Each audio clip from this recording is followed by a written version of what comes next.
Morning all, it's the 9th of July 2022, I'm Richard Vobes and this is my Vobe Show Chinwag, where I just have conversation with you about anything really.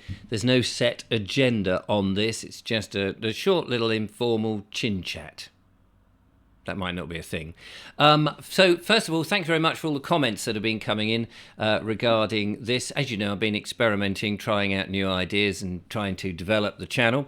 Thanks to Jean Lima, who says, be nice to see the Richard I started following 5 years ago. Call me old-fashioned, but your earlier videos were far more interesting and entertaining. And that's an interesting comment, which basically says I don't like what you're doing now and prefer you as you were. And all I can say to that is that over time, one changes, one develops, one hopefully improves, but not in everybody's mind. People find you and you're doing one thing and they like you. But I don't believe that you can stand still and just keep doing the same old thing. People may say, hang on a minute, Richard, you are doing the same old thing. And in many ways, this is going back to the earlier days of what I used to do back in 2005 when I ran a podcast version of The Vobe Show, which you couldn't see me, not for a while. We did have some cam streams that people were able to watch in, but only up to about 20 people at any one time. And in those days, I had all sorts of things going on. Mad it was. I had even famous people like Jonathan Ross calling in and Danny Baker, nearly forgot his name then, who was a supporter of the show for a while, and we did an audio podcast. So it's very difficult to know what you mean by the earlier videos. Do you mean just the walking across the countryside? I have no answer for that. I feel I've done that, and I'm trying to find something new. I've got older as well. I've got older, wiser, and perhaps more silly, and I just feel I want to develop. So, but thank you for that. However, Anthony Conti says, I fully support the new format. So, you know, this is the problem. If ever you ask an audience, what do you think about something, you're going to get a diverse opinion and you can't really work it out unless everybody was to say, do you know what, I want you to do this. Then that would be probably the only definitive way that you know what the audience is. I think that inside you've just got to do things, try them out and see how they go, and if they don't work, then so be it. So that's really nice. What other comments did we have? Maidenhill Motorsport says, this format where you discuss things yourself is far better than people ringing in and sending in videos, etc.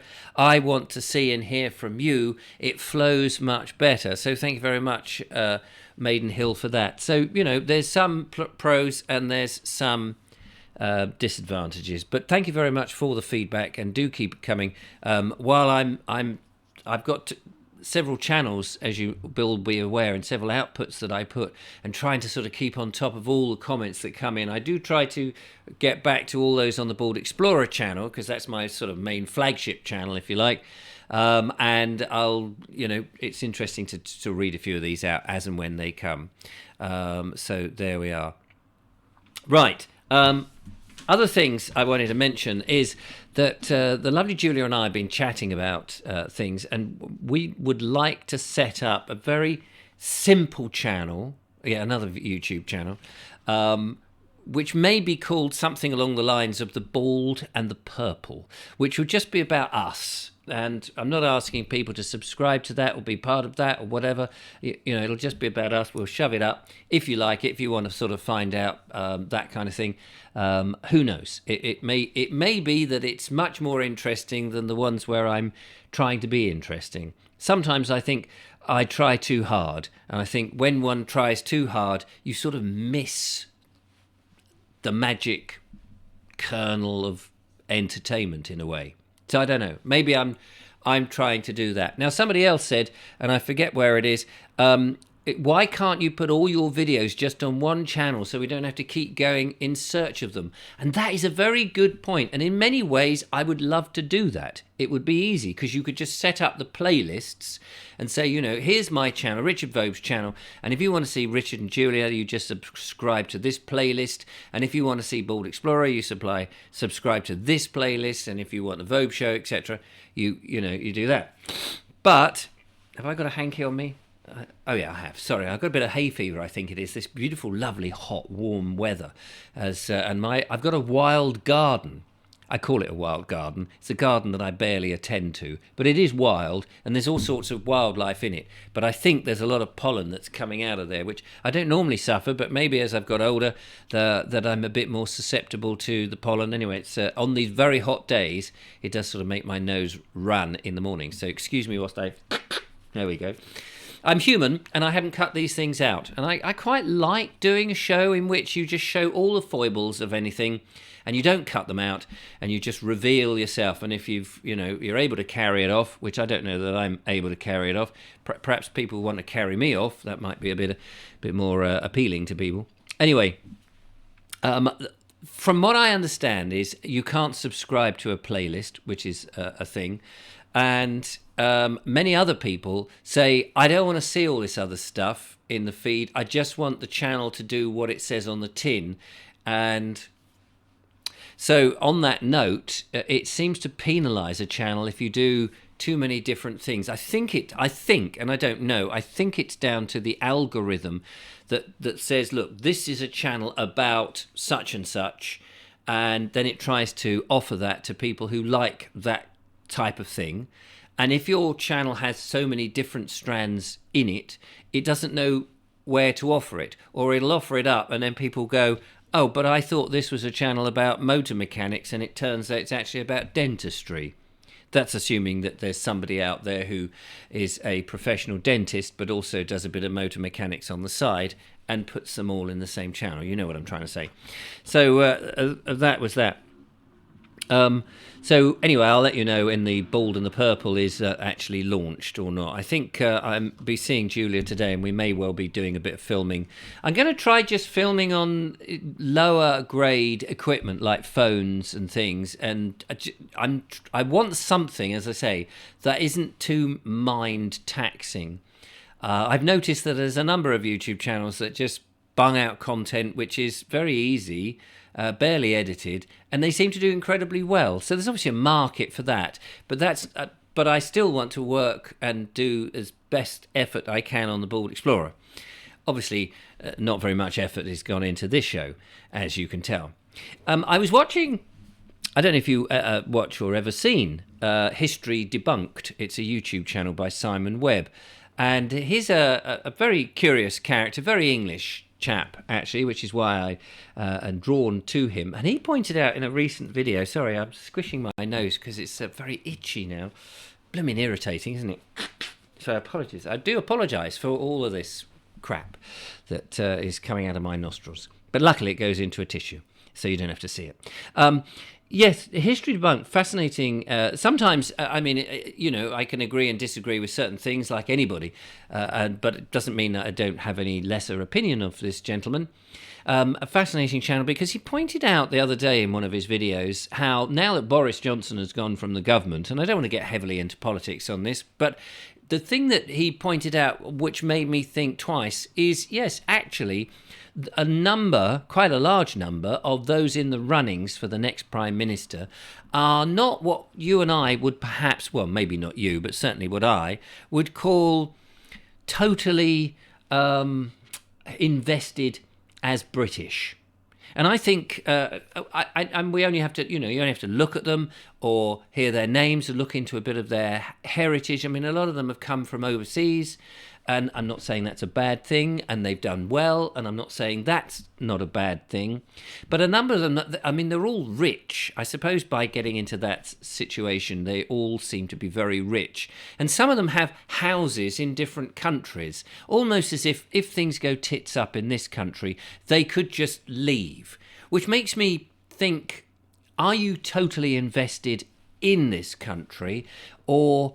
if things just don't work out, you could just disappear and be somewhere else. And in a way, I feel that it would be lovely to have a Prime Minister who's leading this country, who you felt was British through and through. We've just done this Brexit thing, or mostly done the Brexit thing. I mean, poor old Northern Ireland have been left out stranded, and I hope that gets fixed, of course. But it would be lovely to have somebody who you just knew was a very British person, whether they were Scottish, Welsh, Irish, or English. It wouldn't matter to me. It would be that they are intrinsically British and are going to do the best for Britain. I just feel that as I say, nothing against people coming to this country and doing good and being part of the government and wanting, I just feel that at this moment, at this crucial moment, and trying to get Brexit done and all of this, it would be good to have somebody who you just thought was grand and British, and not going to, not a cosmopolitan person who may stay here for a bit longer or may disappear. I mean, for example, if I was Prime Minister, I'm not that keen on travelling around the world. I'm not that bothered about it. I love this country. I think this country and England, Scotland, and Scotland, Wales and Ireland, Northern Ireland, I think the British Isles, the whole British thing is fantastic. And I'm not, I wouldn't buy property. My father, he bought a flat in Portugal. He only went there on holiday. He didn't actually retire there or anything. And I'm not interested in that. He sold it in the end when he got too much for him. But I'm not interested in buying property overseas and all of that. I love this country. I love this. I love England, and I love being part of the British Isles. I love being a Briton. I love our history. And so I would like somebody like me who I could just trust. I think at the moment with the government, there's this level of trust.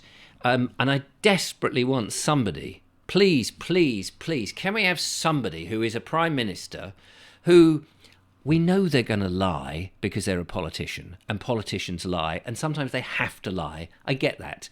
But please let us have somebody who, when they lie, it's a little bit more convincing, and actually, we don't think, hang on a minute, you are lying? I just don't want another one like that. We want somebody who will, if they make a mistake, will own up immediately and say, do you know what, that was a mistake. I don't mind when politicians U-turn if they're U-turning because actually people have said to them that the policy you're following is rubbish. I don't think that politicians have to stick to their guns if actually what they're doing is complete tosh. For example, the green agenda. If everyone said to you, look, it's lovely to go green. It's great. Wouldn't it be marvellous? But actually, it's going to penalise a lot of people. It's going to be very expensive for a lot of people, and we're doing it a bit too quickly. Maybe we could slow all of that down and take longer over it, and maybe we can just make life a little bit easier for people instead of trying to push them down a direction which is going to be painful. And then that particular politician or the Prime Minister says, you know what, actually, you're quite right. I don't mind then if they U-turn on those sort of things. I want someone who is, at least on the face of it, appears to be honest, even if they have to lie under the surface, but does the right thing when they have to do the right thing. That's who I want. And somebody who you just think is absolutely 100% invested in Great Britain and all that we need. And I just think that's an important aspect. And I just feel that some of these don't feel as if they're that invested in us and the people. But I don't know how you get there, because it seems the whole way of becoming a Prime Minister and being in charge is it's so difficult a route. I mean, I've often thought, look, everyone seems to be messing up the country, even I, and people probably wouldn't want me, but even I might be able to do a better job than them. How do you get there? How do you get to be that person, to be the Prime Minister? I don't know. I know people wouldn't vote for me because my views are far too rigid in certain areas. But, I do believe in this country. Maybe everyone doesn't agree with my particular views. But anyway, there we go. So what do you think? Comments, please, in the comments things. I will read them. And we'll have a look round and see what goes. I think it's interesting to see what people are saying about it. Ingram Carr says, I, for one, enjoy the live chat shows. I was too shy to phone in, but it was reminiscence of a real phone-in show. And we will be doing those on the Vobe show probably once a week, a little bit later on in the year again, when we've got things up and running. There's a number of things going on at the moment. Anyway, comments in the thing. I'm talked too much. This is going on too long. Thank you very much for listening, and have a good weekend if you're watching over the weekend. I'll talk to you soon. Bye for now.